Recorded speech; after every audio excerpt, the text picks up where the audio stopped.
오늘 함께 들을 설교 말씀은 에베소서 2장 1에서 10절 말씀입니다. 오늘 함께 들을 설교 말씀은 에베소서 2장 1에서 10절 말씀입니다. 제가 봉독하도록 하겠습니다. 이것은 하나님의 말씀입니다. 그는 허물과 죄로 죽었던 너희를 살리셨도다. 그때 너희는 그 가운데서 행하여 이 세상 풍조를 따르고 공중권세 잡은 자를 따랐으니 곧 지금 불순종의 아들들 가운데서 역사하는 영이라. 전에는 우리도 다 그 가운데서 우리 육체의 욕심을 따라 지내며 육체와 마음에 원하는 것을 하여 다른 이들과 같이 본질상 진노의 자녀이었더니 긍휼이 풍성하신 하나님이 우리를 사랑하신 그 큰 사랑을 인하여 허물로 죽은 우리를 그리스도와 함께 살리셨고 너희는 은혜로 구원을 받은 것이라.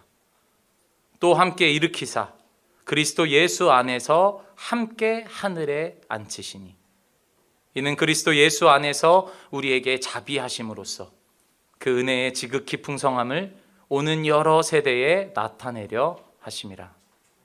너희는 그 은혜에 의하여 믿음으로 말미암아 구원을 받았으니 이것은 너희에게서 난 것이 아니요 하나님의 선물이라.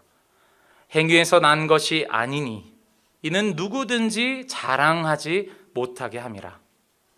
우리는 그가 만드신 바라 그리스도 예수 안에서 선한 일을 위하여 지으심을 받은 자니 이 일은 하나님이 전에 예비하사 우리로 그 가운데서 행하게 하려 하심이니라. 아멘. 같이 인사 나누겠습니다. 하나님이 우리와 함께 하십니다. 다시 한번 예수님과 깊은 연합을 누립시다. 네, 오늘 설교는 그리스도 예수와의 연합이라는 제목으로 말씀을 나누겠습니다. 네, 작년에 처음 제가 와서 말씀을 나눴던 때가 생각이 나는데요.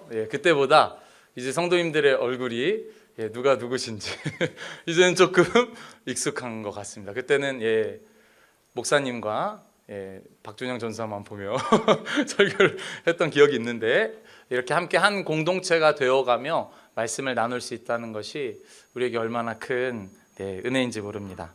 제가 아주 존경하는, 지금은 돌아가셨는데 장로님께서 장안동에서 아주 큰 이제 학원을 하셨던 분이세요. 근데 그분이 이제 얘기를 하신 게 앞에 나와서 누군가에게 뭔가를 얘기할 때 재밌거나 짧게 하거나 해라 그런 말씀하셨어요. 그래서 오늘 또 목사님 자리를 비우시고 제가 이 자리에 또 함께 하게 됐는데 또 하나님의 은혜에 따라서 그분의 말씀을 그 장로님 말씀 한번 잘 들어보려고 합니다. 네, 아멘. 저는 이번 주를 지나면서 정말이지 지금 세대가 죽음의 세대를 맛보고 있는 것이 아닌가 그런 생각을 하게 됐습니다. 단절을 경험하는 코로나를 지나 경제적 위기를 맞게 한 러시아 우크라이나 전쟁을 간접적으로나마 경험하고 있는 세대가 아니겠습니까? 또한 100년에 한 번 있을 만한 지진으로 튀르키예와 시리아는 어둠이 그리워져 있는 것 같습니다.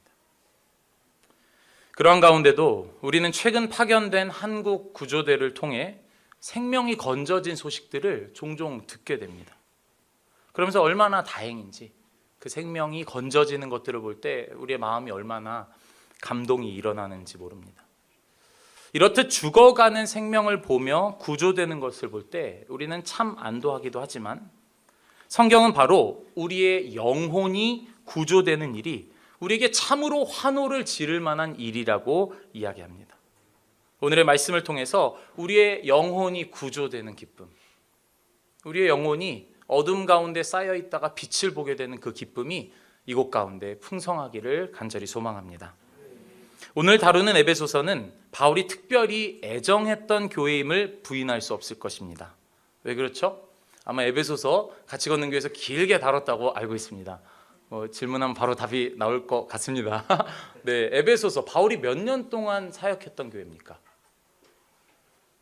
3년 정도 사역한 교회입니다. 이렇게 길게 사역했다는 건 고린도에서나 1년 반 정도 사역했고 이렇게 3년을 사역했다라고 기록된 곳이 바로 이 에베소 교회라고 할 수 있습니다. 그러니까 바울이 꽤나 길게 에베소에서 사역했기 때문에 기초적인 복음에 대한 것뿐만 아니라 특별히 에베소서가 무엇에 대해서 가르치죠? 교회, 맞습니다. 어디서 희미한 소리가 들렸습니다. 교회가 무엇이냐를 가르치죠. 오늘의 본문은요, 이 교회론을 가르치기 전에 교회를 변화시키고 세워가시는 하나님의 일하심 전에 그 개인을 어떻게 변화시키느냐에 대해서 기록한 내용임을 우리가 볼 수 있습니다.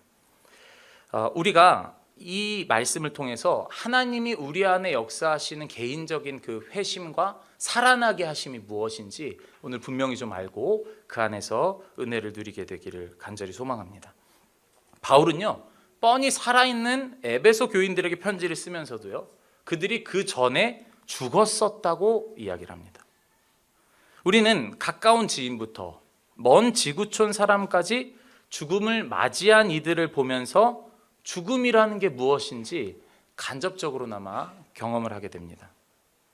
죽은 자는 생명이 없는 자입니다. 형태는 있으나 생명력이 없고 근육은 있으나 움직이지 못하는 상태입니다. 머리는 있으나 생각하지 못하며 다리가 있어도 걷지 못하는 것이 죽음입니다. 그런데 바울은 에베소 교인들이 이전에 왜 죽었었다라고 이야기하는 것입니까? 무엇을 의미하는 것일까요? 헬라 철학에서는 죽음은 육체에서 영혼이 분리되는 것이라고 이야기합니다.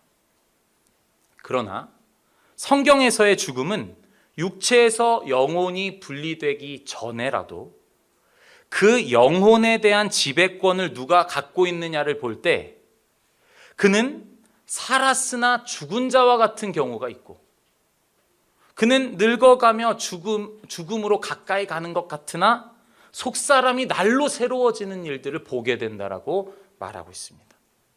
바울은 그래서 이야기합니다.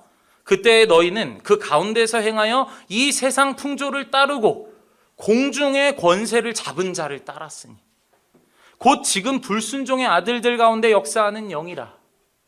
전에는 우리도 다 그 가운데서 우리 육체의 욕심을 따라 지내며 육체와 마음에 원하는 것을 하여 다른 이들과 같이 본질상 진노의 자녀였더니 불순종의 아들들 가운데 역사하는 영이 있다는 거예요. 그 영이 우리 안에 임하고 있을 때 우리는 살아있으나 죽은 자라는 것입니다. 우리는 잘 알고 있습니다. 우리의 욕심은 우리를 살아있게 만듭니까? 죽게 만듭니까? 우리가 원하는 바를 이루고자 하는 것은 온유와 화평을 낳습니까? 아니면 진노와 절망을 낳습니까? 욕심을 이루지 못하는 것이 우리를 죽게 합니까? 아니면 욕심 그 자체가 우리를 죽어가게 하는 것입니까? 바라는 것을 다 이루면 우리는 만족하겠습니까? 아니면 또 다른 것으로 우리의 바람이 자리를 옮겨가는 것입니까? 우리는 얼마나 우리의 욕심이 밑빠진 독에 물을 붓는 것과 같다라는 것을 얼마나 경험해야 도대체 받아들이는 것입니까? 우리는 도대체 바라는 바가 얼마나 많이 바뀌어야 우리의 상태가 어떤 구조자가 필요한 죽음의 상태라는 것을 깨닫겠냐는 말입니다. 이 시대에 가장 성공한 코미디언으로 불릴 수 있는 그러한 호칭을 붙여도 아깝지 않을 사람 있죠. 그는 짐 캐리죠. 짐 캐리 다들 아시죠? 이제 따라하고 싶은데 그거 어려울 것 같습니다. 짐 캐리는 이런 말을 하죠. 저는 모든 사람이 한번 부자가 되어보고 유명해져 봤으면 좋겠습니다. 그래야 꿈꿔왔던 모든 것을 해볼 테고 결국 얼마 지나지 않아 그게 답이 아니었다라는 것을 깨달을 테니까. 우리는 왜 그 욕심의 영에 사로잡혀서 결국 답이 아닌 것을 누군가가 그 길을 가본 사람이 말해줘도 가고 있냐라는 것이죠. 바울은 이러한 상태, 어떤 영이 우리를 지배할 때는 우리는 죽은 상태고 어떤 영이 우리를 지배할 때는 살아있는 상태라는 것을 로마서 8장에서 분명히 설명해 주고 있습니다. 로마서 8장 5에서 8절은 이렇게 말합니다. 육신을 따르는 자는 육신의 일을, 영을 따르는 자는 영의 일을 생각하나니 육신의 생각은 사망이요 영의 생각은 생명과 평안이니라. 육신의 생각은 하나님과 원수가 되나니 이는 하나님의 법에 굴복하지 아니할 뿐 아니라 할 수도 없습니다. 육신에 있는 자들은 하나님을 기쁘시게 할 수 없느니라. 우리 가운데 육신을 따르지 아니하는 자가 누가 있습니까? 그런 우리는 사실 살아있으나 죽은 자와 같다는 것입니다. 우리의 마음 가운데 육신의 생각, 육신의 영, 불순종하는 아들들 가운데 역사하는 그 영이 우리 안에 거할 때는 우리는 살아있으나 죽은 자와 같다는 것입니다. 그리고 그런 우리는 하나님의 뜻에 따라 순종할 수 없고 그러니 하나님을 기쁘시게도 할 수 없다라는 것입니다. 우리는 이 지점에서 아주 절망하게 되는 것입니다. 이 영을 누가 통제할 수 있습니까? 이 영이 우리를 통치하고 있는 가운데 우리는 이 영을 어떻게 이겨낼 수 있습니까? 노력으로 이겨낼 수 있습니까? 우리는 이 지점에서 절망할 수밖에 없고 절망해야 하는 것입니다. 뒤이어 우리를 그저 절망 가운데 내버려 두지 않는 좋은 소식이 우리 가운데 외쳐집니다. 마치 어두운 장소에서 비춰지는 한 줄기의 빛과 같은 문장입니다. 긍휼이 풍성하신 하나님. 긍휼이 풍성하신 하나님은 우리가 스스로 허물과 죄 가운데 선택한 육신의 생각에 따라 사망에 이르게 되는 것이 마땅하지만 그렇게 놔두지 않기로 결정하셨다는 것입니다. 긍휼이 풍성하신 하나님이 우리를 사랑하신 그 큰 사랑을 인하여 허물로 죽은 우리를 그리스도와 함께 살리셨고, 누구와 함께 살리셨다고 말씀하십니까? 그리스도와 함께 살리셨다는 것입니다. 그리고 너희는 은혜로 구원을 받은 것이라 또 함께 일으키사 그리스도 예수 안에서 함께 하늘에 앉히시니, 함께가 계속해서 기록되어 있는 것을 보게 됩니다. 우리는 오직 바로 그리스도와 연합하는 것, 우리는 오직 그리스도 예수와의 연합으로만 인해서 생명을 얻게 된다는 것입니다. 그리스도의 영이 우리 가운데 찾아오셔서 우리를 지배하시고 우리를 지배하고 있던 불순종의 아들들 가운데 역사하는 그 영을 쫓아내실 때, 그렇게 그리스도와 우리가 연합하게 될 때 우리는 비로소 생명을 얻게 된다라고 이야기하는 것입니다. 로마서 8장에서도 아까 말씀에 이어서 개념이 등장하는데 10절 11절입니다. 또 그리스도께서 너희 안에 계시면, 연합하면 몸은 죄로 말미암아 죽은 것이나 영은 의로 말미암아 살아있는 것이니라. 예수를 죽은 자 가운데서 살리신 이의 영이 너희 안에 거하시면, 그 성령께서 우리 안에 거하시면 그리스도 예수를 죽은 자 가운데서 살리신 이가 너희 안에 거하시는 그의 영으로 말미암아 너희 죽을 몸도 살리시리라. 성령께서 찾아오셔야 되는 거예요. 영이 찾아오셔야 우리에게 가능한 일이 벌어지는 게 무엇이냐? 그리스도와의 연합이 일어날 수 있게 되는 것입니다. 성경에서 우리가 발견하는 것 중에 하나는 성령께서는 운행하시기도 하지만요, 선택하신 자 안에 거하신다라는 거예요. 그 영이 우리 안에 거할 때, 거하지 않을 때는 죽은 상태고, 그분의 영이 거해서 우리가 성령으로 말미암아 그리스도와 연합하게 될 때 우리는 생명을 얻고 살아나게 된다는 것입니다. 이러한 그리스도와의 신비한 연합, 이것이 바로 우리를 살리는 것이라는 것입니다. 제가 며칠 전 설교학 공부를 하다가 이런 이야기를 듣게 됐습니다. 설교단이 당신을 말씀의 자리로 이끌게 하지 말고 말씀이 당신을 설교단으로 이끌게 하라. 이해가 가십니까? 제가 설교를 해야 되니까 이번 주 무슨 말씀하지? 이번 주 어떤 말씀을 전하지가 아니라요, 말씀 읽다 보니까 이거 성도님들이 아시면 너무 좋겠다. 오늘 말씀이요, 한 2, 3주 전부터 제 마음을 아주 뜨겁게 불태우던 말씀이었습니다. 우리가 이 죽음에서 어떻게 살아날 수 있습니까? 우리를 낭만케 하는 이 죽음, 끝없는 늪과 같은 그 욕심의 굴레에서 누가 벗어나게 해주는 거예요? 성령께서 우리 안에 거하실 때 우리가 그리스도와 연합함으로 말미암아 우리는 생명을 얻게 된다는 것입니다. 저에게 뜨겁게 임한 하나님의 성령이 여러분 안에도 거하시기를 소망합니다. 저에게 임한 그리스도 예수와의 연합이 여러분에게 있기를 간절히 소망합니다. 그리고 성경은요, 우리가 그리스도 예수와 연합을 하게 될 때 일어나는 아주 중요한 일을 기록해 두었는데요. 그것은 바로 우리가 비로소 우리를 사랑하신 하나님의 큰 사랑으로 인하여 성령이 우리 안에 거하시고 우리를 통치하게 되셔서 예수 그리스도와 연합하게 될 때 우리는 지은 바의 그 목적이 회복된다는 것입니다. 오늘 10절은 그 목적이 뭔지를 이야기하고 있는데요. 선한 일을 위하여 지으심을 받은 자라는 거예요. 우리의 생명의 목적, 우리가 이 땅에 태어남의 목적이 무엇입니까? 선한 일을 하기 위한 존재로 만드셨다는 거예요. 그런데 우리가 그리스도와 연합하지 못하면 선한 일을 할 수가 없습니다. 좀 전에 읽었던 로마서에서도 나오지만 우리가 죽음 가운데 있을 때 우리는 하나님의 법에 굴복하지 아니할 뿐 아니라 할 수도 없다고 말해요. 우리가 노력하면 되는 게 아니라요, 할 수 없다는 것입니다.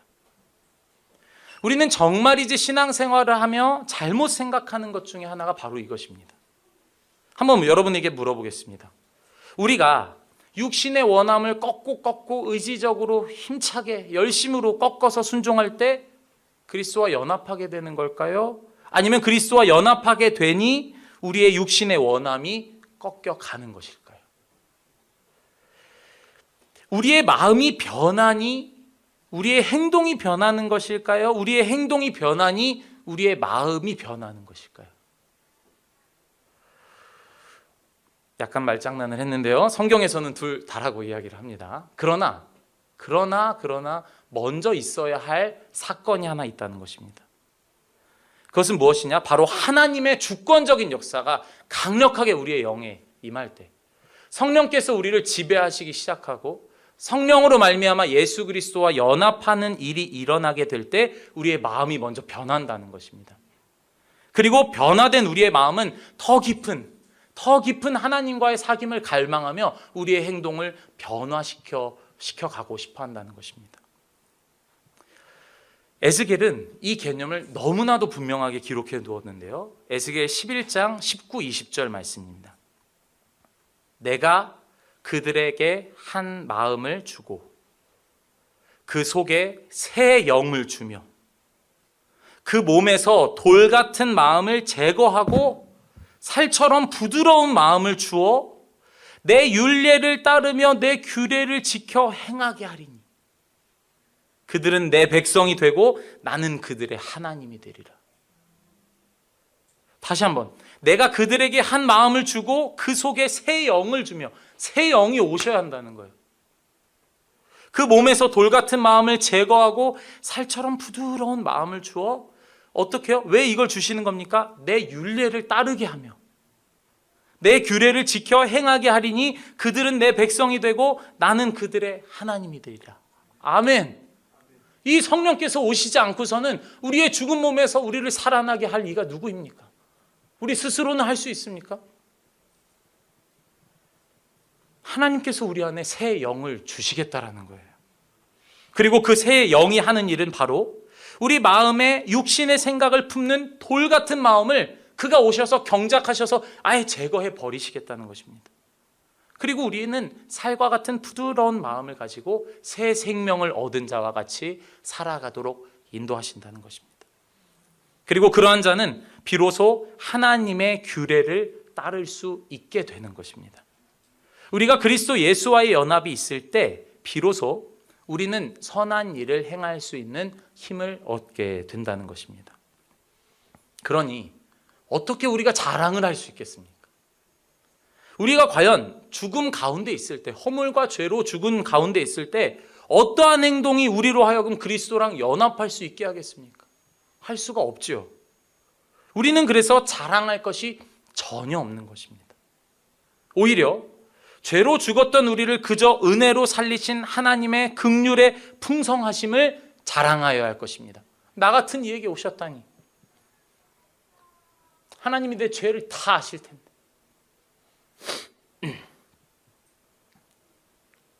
그래서 은혜는 우리를 겸손하게 만드는 것입니다. 구원에 있어서 우리가 행한 것이 아무것도 없기 때문입니다. 하지만 역설적이게도 복음은 아무것도 한 게 없다고 하여 우리를 주눅들게 하거나 낙심케 하지는 않습니다. 우리는 죽어 마땅한 죄인이지만 하나님의 은혜로 그리스도 예수와 연합하게 되었습니다.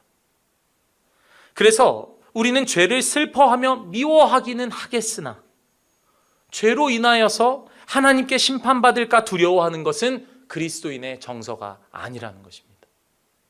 그것 때문에 우리가 마음대로 죄 짓는 것도 잘못된 것이지만요, 우리가 하나님이 지금 조금씩 변화시켜 가시는데 그 안에서 우리가 좌절하고 절망하는 것, 하나님이 우리가 죄 지을 것을 아시고 그를 위해서 우리를 위해 대신 죽으셨기에 우리에게 내려질 심판의 모든 잔은 예수님께서 다 들이키신 거예요.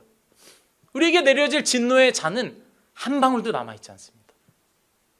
우리가 죄로 인해서 연약함에 있을 때 우리는 그때 다시 한번 그리스도를 바라봐야 하는 것입니다. 그래, 그리스도께서 이 죄를 위해 죽으셨지. 그리고 그분이 내게 성령을 주시지.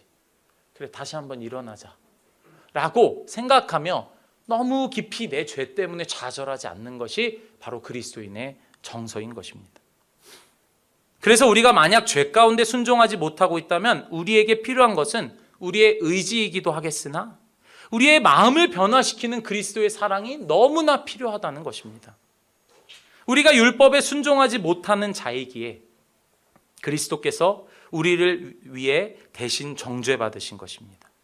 그리고 우리는 그로 말미암아 의로워진 것이고 그리스도 예수와의 연합 안에서 새 생명을 살아갈 수 있게 된 것입니다. 그래서 로마서 8장 3, 4절은 이야기합니다. 율법이 육신으로 말미암아 연약하여 할 수 없는 그것을 못한다는 거예요. 그런데 하나님은 하시나니 곧 죄로 말미암아 자기 아들을 죄 있는 육신의 모양으로 보내어 육신의 죄를 정하사 육신을 따르지 않고 그 영을 따라 행하는 우리에게 율법의 요구가 이루어지게 하려 하심이니라. 아멘. 율법의 요구는 우리의 열심으로 지킬 수 있는 게 절대 아니에요. 신앙생활 저보다 너무나 오랫동안 하나님을 신실하게 따라오셨던 여기 신앙의 선배들이 너무 많이 계시지 않습니까? 다 해보셨잖아요. 되나요? 제가 하나님을 따라 열심히 사는 그 의지를 버리라고 이야기 드리는 것이 아닙니다. 되냐고 묻는 것입니다. 안 되는 것입니다. 우리에게 더 필요한 것은 성령께서 우리 안에 더 깊이 임재해 주셔서 그리스도 예수를 더욱 사랑하도록 그리스도 예수와의 더욱 큰 연합을 하게 하셔서 그분 안에서 우리로 말미암아 새로운 일들을 주님께서 기뻐하시는 일들을 할 수도 있게 되며 그로 말미암아 주님께서 우리로 말미암아 기뻐하시게 된다는 것입니다. 그분과의 연합입니다. 그것을 경험케 하시는 하나님의 역사는 우리로 하여금 비로소 율법의 요구를 지킬 수 있게 되는 것이며 선한 일을 할 수 있도록 인도한다는 것입니다. 저는 성령께서 우리 같이 걷는 교회와 또 사귐 있는 교회 성도님들 모두에게 깊이 임하여 주시기를 간절히 소망합니다. 그래서 여기 계신 모든 분들과 영상으로 예배드리시는 모든 분들이 그리스도와의 깊은 연합, 그분과의 깊은 사귐을 누리게 되시기를 간절히 소망합니다. 그리고 바로 그런 상태는 우리로 하여금 풍성한 생명을 경험케 할 것이며 비로소 하나님의 말씀에 순종하며 하나님을 더욱 기쁘시게 하는 성도로 우리를 반드시 변화시켜 가실 것입니다. 그렇게 일하시는 우리를 향한 크신 사랑을 가지고 계신 하나님을 찬양합니다. 우리 함께 십자가 그 사랑 찬양하고 기도하도록 하겠습니다.